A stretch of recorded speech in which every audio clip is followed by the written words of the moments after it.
Hello, everyone. Welcome to another episode of Calisar. Today, we're going to be talking about distributions I have used.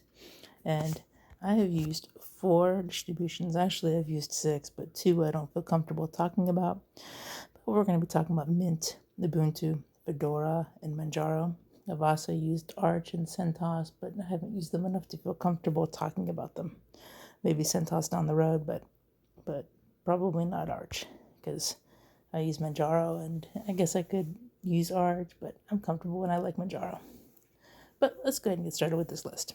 So, the second distribution I started using way back in the day is Mint.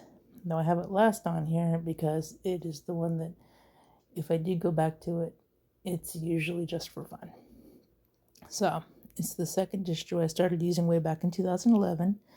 I would say it is the most ready to use out of the box. And if you're somebody who's looking to leave the WinMac world, especially the Windows world, and you don't want to spend a lot of time configuring your OS, this is definitely the right one for you. I think Cinnamon is a great desktop environment, and I think any Windows user would just feel really comfortable in it. Mac users might not feel comfortable with the Cinnamon part, but they would definitely feel comfortable with the fact that it's basically ready to go. Everything you need is right there. In fact, just a quick story about that. The reason I started using Mint was way back in the day. I was using Ubuntu, or at least I installed Ubuntu. I didn't really use it because it was lacking a driver that I needed.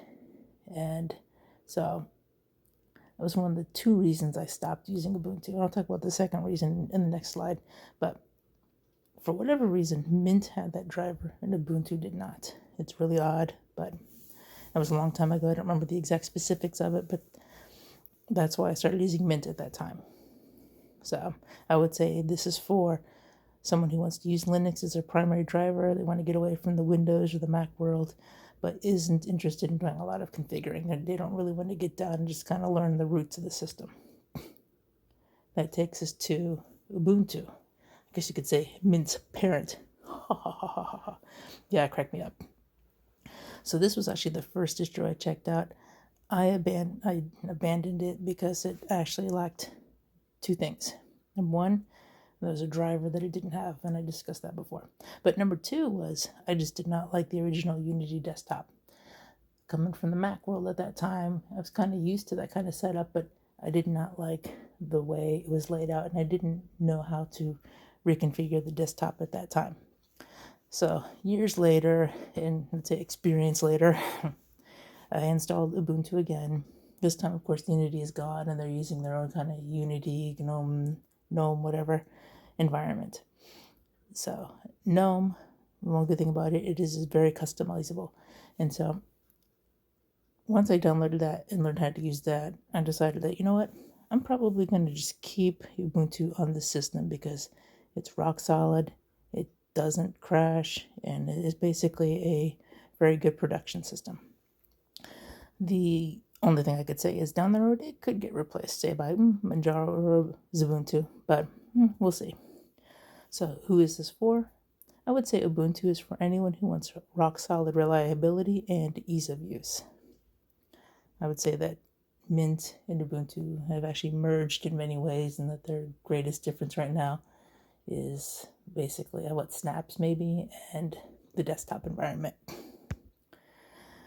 That takes us to Fedora. So if Fedora didn't use Vanilla GNOME out of the box, it would be my number 1. I love the Fedora terminal. It's my favorite terminal to open up and use. The only downside is the Vanilla GNOME. Now, if it were, say, a stripped down XFCE, I think I would put it higher up on this list. It might actually be number 1. But since it does use Vanilla GNOME, I don't know, I'm not a huge GNOME fan. It doesn't mean I hate it. It doesn't mean that I think it's terrible. It's just, I think, I like the snappiness of XFCE. GNOME sometimes can feel kind of sluggish for me. So, but there are a few things that I like about Fedora. Number 1, like I said, is the terminal. And I also like the fact that when they do release something, they really pack a punch. So an example is going to be, they're going to be the first distribution to launch BTR ButterFS instead of Extended 4. I think that's really great. And might might need to install that and check that out. We'll see. Well, who is this for?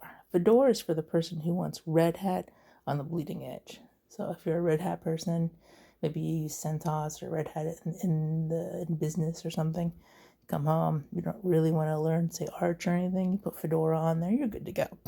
So Fedora is my second favorite, though, because of that command line and the fact that I'm somewhat comfortable with Red Hat. So, number 1, Manjaro.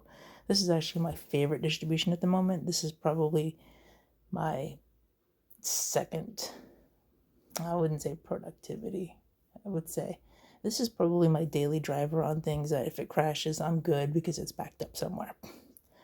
So, and the reason is because I have heard that, Manjaro every now and then with its rolling releases will crash your system. And I haven't had that experience, so it could just be some people with bad luck. But I would say some things I really like about it is the repository. It has access to the Arch user repository, which is, you'll find anything there, good and bad. And I would say that going down the road, if it continues this reliability, it could actually replace Ubuntu on my main production device. And then we'll be using Manjaro from there on out. So I would say that, who is this for? I would say that Manjaro is built on Arch, which is a bleeding edge distribution. And I would say that Manjaro has the roots of Arch, but the ease of use of, say, like a Mint or an Ubuntu.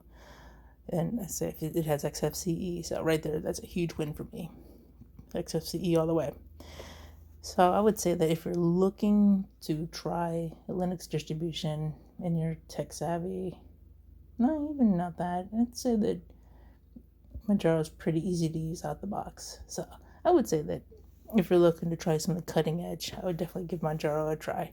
Of all these, I would say that Fedora is probably the hardest to configure and use of the 4 of these, but it's not that hard. So I would like to try, what's that distribution? That's number 1 on DistroWatch right now, MX Linux. That's one that I'd like to try down the road, but I've got too much going on to go ahead and try that right now, but maybe down the road I'll try that one, put this on this list. So I want to thank you guys for watching. Please like, please subscribe, and have a wonderful day.